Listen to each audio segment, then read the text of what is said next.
Tudo bem com vocês? A paz de Deus esteja com cada um de vocês. Nós vamos ver nesse módulo a vida. Tudo que nós vimos até agora nos trouxe até esse módulo. Estamos chegando ao final, né? Nós vamos entrar com a vinhetinha e já retornamos.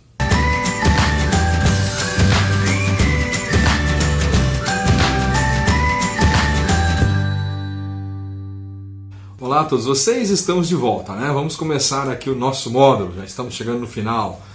Nos módulos passados nós vimos como que a religião pode ser usada para escravizar, subjugar o povo, né? Principalmente naquela época. É uma maneira errada, né? Não era isso que Deus quis, né?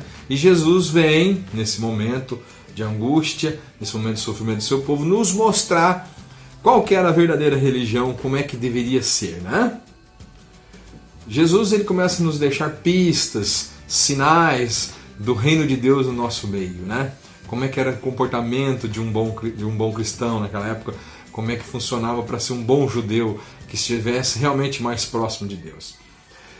Jesus ele toma a palavra e diz: os sãos não têm necessidade de médico, e sim os doentes. Não vim chamar os justos, mas sim os pecadores ao arrependimento. Como Jesus, com essas palavras, com essa missão, ele se insere nesse contexto social da época, né? Jesus ele se apresenta como um homem humilde, ele percorre todas as aldeias, todas as cidades, os grandes centros, ele vai para o exterior, ele conversa com qualquer pessoa de qualquer nível, né? Pessoa pura ou impura, não importava para ele a classificação daquela época, né? Ele sai ensinando essas pessoas, pregando a missão, pregando o sentido da vida, pregando o verdadeiro Deus, o Deus da liberdade, o Deus da vida, né? Em todos os locais que ele passava. Jesus ele viveu em Nazaré, né? Era uma pequena cidade, uma pequena aldeia da Galileia, junto com outras crianças. Ali ele nasce, ali ele forma a sua vida, ele vai crescendo, né? O seu pai, como era na época, um costume da época, ensina a profissão de carpinteiro para ele. Ele trabalha com essa função, né? Com essa tarefa, né? E a Maria, a mãe de Jesus, ela é como as mães de hoje, né? Coloca seus filhos para dormir, conta uma história, conta alguma coisa para a criança dormir. Era desse jeito, nada diferente, né? Maria conta as histórias do povo de Deus, a caminhada do povo de Deus. Funcionava dessa forma, né? Na aldeia ela não tinha importância nenhuma, né? Ela era uma pequena aldeia lá na Galileia, que era de um povo impuro. Natanael, e ele fala numa passagem, né?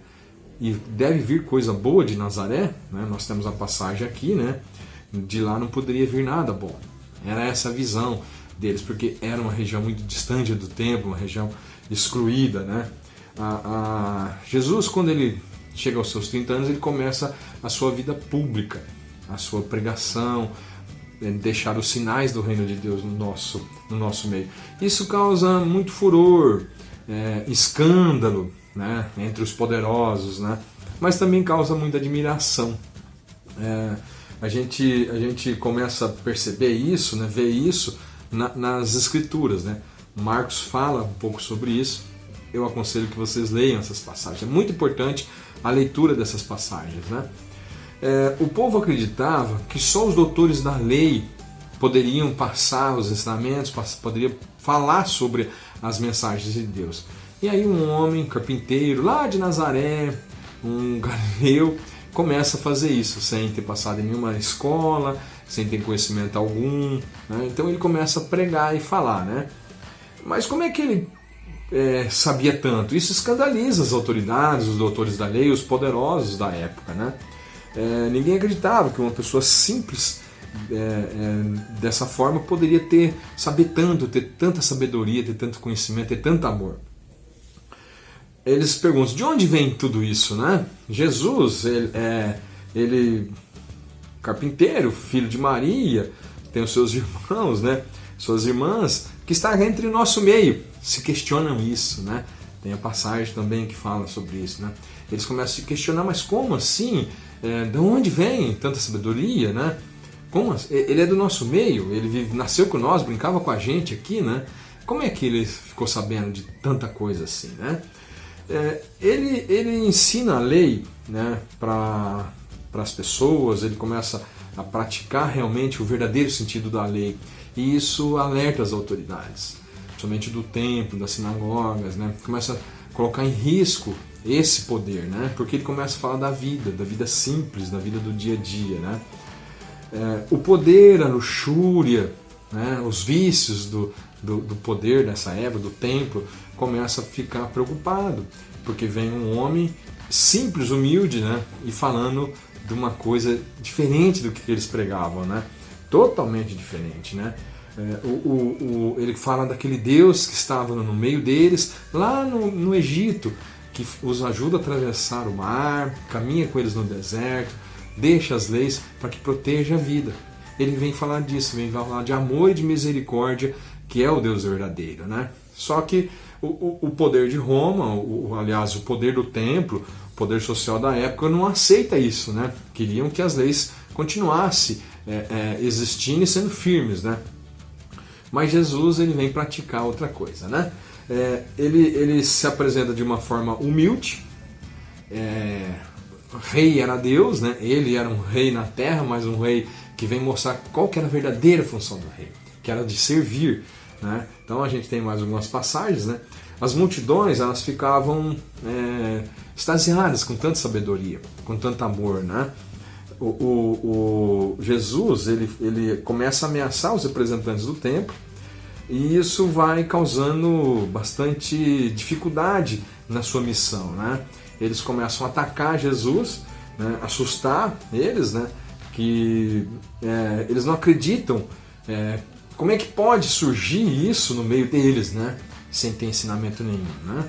Eles até acusam Jesus e começam a se escandalizar e articular para poder matar Jesus, começa a perseguir Jesus, né? Começam a inventar algumas coisas, né, para que Jesus fosse martirizado, né? Jesus, ele oferece uma salvação sem sacrifício, né, sem toda aquela regra, toda aquela lei instituída na época, né? Ele anda com os pobres, com os pecadores, prostitutas, bandidos, ladrões, né? Com os coxos, cegos, com esse tipo de gente que Jesus anda. E essa gente era excluída, né? Essa gente não tinha valor, não tinha vida. A vida dessas pessoas não era importante para o tempo, para o poder constituído na época, né? Dentro desse esquema, os dirigentes começam a perder, eles veem que eles começam a ser ameaçados, o poder deles, né? Porque eles têm uma proposta, Jesus vem com uma outra proposta de salvação, né? E aí começa a haver esse atrito, né? A questão dos puros, dos impuros que a gente viu, né? Jesus oferece ao povo excluído uma maneira de ser salvo, né? De ser incluído, de estar no reino de Deus, de pertencer ao reino de Deus. Jesus faz essa proposta. Para como é que você quer pertencer ao meu reino? Venha e faça parte do reino de Deus, né? É isso que Jesus queria, é isso que Deus queria desde o início, mas com o poder, a luxúria, tudo isso foi mudado, né? Tudo isso foi dificultado para que as pessoas se mantessem submissas à escravidão, aceitassem o poder da época, né? A lógica do sistema é claro, só se salvaria quem cumprisse as leis, né? Dessa forma, eles teriam um comércio maior. Então, eles queriam ter dinheiro, poder, se manter ali naquela situação, mas só para quem tivesse dinheiro e condições. Os outros não tinham valor, né? Se perdia a vida, né? Logo, quem não tinha dinheiro estava condenado, né? Ser impuro, né? A vida toda ser impuro. A prática de Jesus deixa claro que os pobres pecadores é o que vai fazer a parte realmente do reino, né?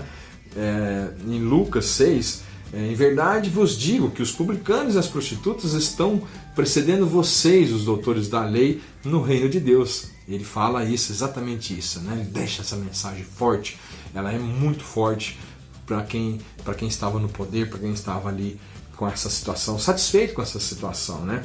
O pobre começa a entender, a enxergar uma oportunidade, né, de vida, começa a ter uma esperança, porque eles tinham perdido essa esperança, porque não tinha como eles serem puros, né? Então eles começam a reavivar a esperança, aquela mesma esperança que eles tiveram do Egito, na Babilônia, né? Começam a acreditar novamente no Deus que vem salvar eles, né? O Deus que está junto com eles, vem defender eles, né? Vem estar junto com eles. Na parábola do fariseu e do publicano, que foram ao templo orar, um foi perdoado e o outro foi condenado. Um foi aceito no reino e o outro não foi. Qual dos dois foi aceito e qual dos dois não, qual o outro não foi? E qual o motivo, né? Vamos ler essa parábola, porque é importante a gente entender isso, né? Qual que era o significado, né? Por que um não foi e por que o outro foi, né? Esse é o valor da vida. Em oração, Jesus fica claro o que ele quer, né?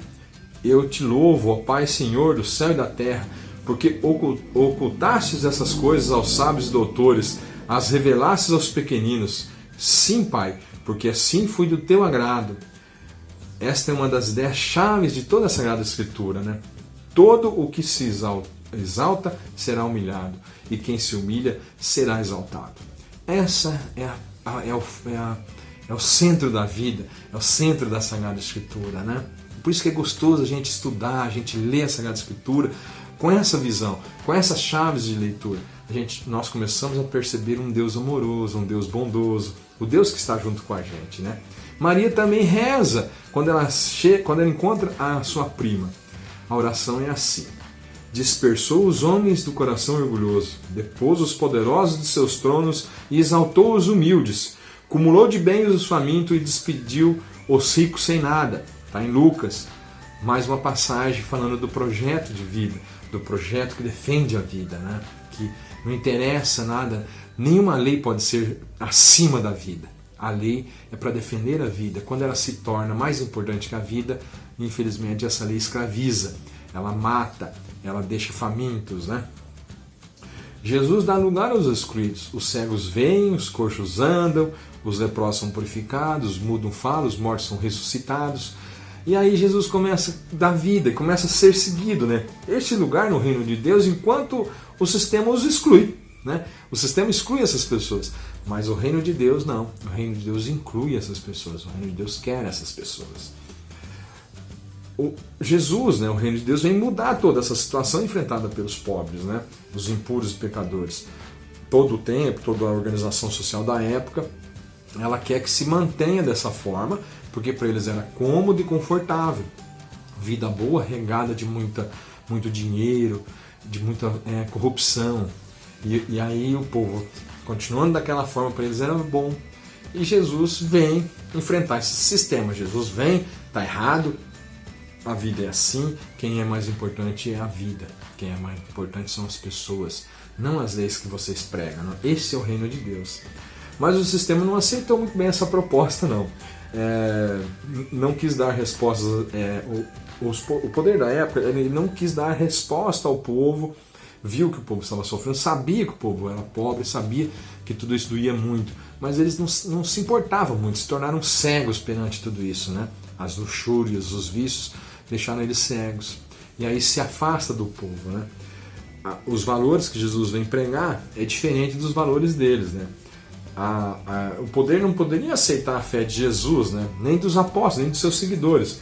A declaração do sumo sacerdote, na época, deixa bem clarinha a posição desse sistema opressor na época. Alguns dos chefes ou dos fariseus acreditou nele? João 7, 45, 52. Então, eles questionam ainda. Vocês acreditaram nesse Galileu, nesse Nazareno, nesse carpinteiro? Então, se vem perguntando sobre isso, começa a desafiar as outras pessoas, começa a atacar Jesus, né? Começam a dizer que as obras realizadas por Jesus não era vindo da salvação do reino, mas pela força do Beelzebul. Eles começam a inventar esse tipo de coisa, que Jesus não era um mensageiro de Deus, era um mensageiro de Beelzebul. Está na passagem ali. É pelo príncipe dos demônios que ele expulsa os demônios. A gente lembra dessa passagem, né? Então começa realmente a atacar Jesus muito forte, para tirar a credibilidade que ele tinha no meio do povo, né, dos pobres, dos oprimidos, para que eles pudessem seguir adiante com o projeto de matar Jesus, né? A prática de Jesus se torna perigosa junto aos poderosos, né? E eles temiam que o império tivesse uma reação forte contra os judeus, né? Os sumos sacerdotes, os grandes ali, começaram a falar isso para o povo, né? Se Jesus continuar, o Roma vem e nos ataca. Mas a gente sabia que Roma não ligava para isso, né? Roma não dava bola para esse tipo de situação, desse tipo de coisa, né? Eles falavam que, tem uma passagem bem bacana aqui, esse homem realiza muitos sinais, se o deixarmos assim, todos crerão nele e os romanos virão destruir o nosso santo e a nossa nação. Tem uma passagem que fala assim, né? E a gente sabe que Roma não ligava para isso.